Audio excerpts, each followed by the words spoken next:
Nous partons pour le village de Bréhémont, en aval de Tours. Installé en bord de Loire, il porte la marque d'un passé où le fleuve était avant tout un moyen de transport. Nous y retrouvons Stéphane Vallière, architecte au sein du Conseil d'architecture, d'urbanisme et de l'environnement de l'Indre-et-Loire. Son rôle ici est d'aider la mission Val-de-Loire dans la compréhension du paysage. On a aussi tout un patrimoine qui est hérité des siècles passés, patrimoine construit pour la navigation. On était plutôt dans un contexte d'un fleuve qui était utilisé d'une manière fonctionnelle et pas du tout sur des valeurs esthétiques. La notion d'esthétisme est récente. La notion de paysage, tout ça, c'est des notions très récentes qui sont apparues au 19e siècle, même voire au 20e siècle. Et tout le monde, d'ailleurs, ne partage pas le même point de vue sur la notion de paysage. Le territoire classé au patrimoine mondial est long de 280 km. Il ne concerne pas que la Loire, mais tout le Val. Le lit majeur, délimité souvent par des coteaux, espacés de plusieurs centaines de mètres à plusieurs kilomètres. Le paysage classé est donc le fleuve, la terre et le patrimoine bâti. Un espace totalement co-construit par l'homme, hérité de la Renaissance et du siècle des Lumières. Aujourd'hui, c'est plutôt un espace touristique, un espace de détente, à la fois pour la population locale, pour la population tourangelle, pour les habitants, et puis pour le tourisme qu'on cherche à attirer aussi. Direction Savonnières, un petit village proche de Tours, installé sur le Cher. Savonnières est typique d'un lieu qui s'est transformé au gré des usages et des moyens de transport. Marine de Loire, puis transport routier.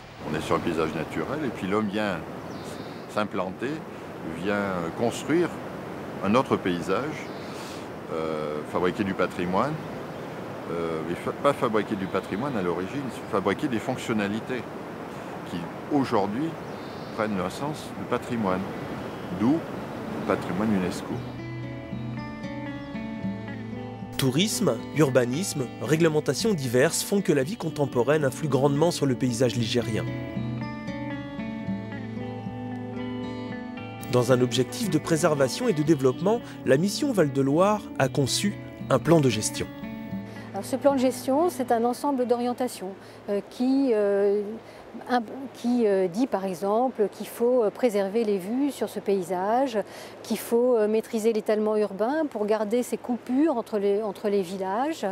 Et à partir de ces orientations, chacun qui a une responsabilité sur le territoire, sur l'aménagement du territoire, doit intégrer ces orientations dans les plans locaux d'urbanisme, dans les schémas d'aménagement, etc. On est dans un village très caractéristique, que les guides disent pittoresque, qui n'a pas de grands monuments comme Villandry peut l'avoir avec son château, mais qui est très caractéristique par son paysage, par sa situation. On est dans un village qui est à proximité de Tours, qui est dans l'agglomération de Tours sur le plan administratif, et donc qui subit une pression urbaine. Donc un des enjeux aussi, c'est de gérer cette pression urbaine. La mission Val-de-Loire est une petite équipe de 10 personnes qui travaillent depuis 13 ans de concert avec les différents acteurs du paysage. Elle sait l'attrait du label UNESCO vis-à-vis du tourisme, mais ce n'est pas le seul axe de travail.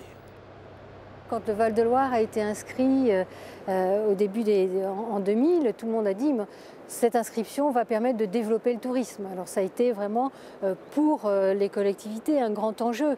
Alors il ne sert pas qu'à ça, je pense qu'il sert aussi à préserver le cadre de vie tout simplement des habitants.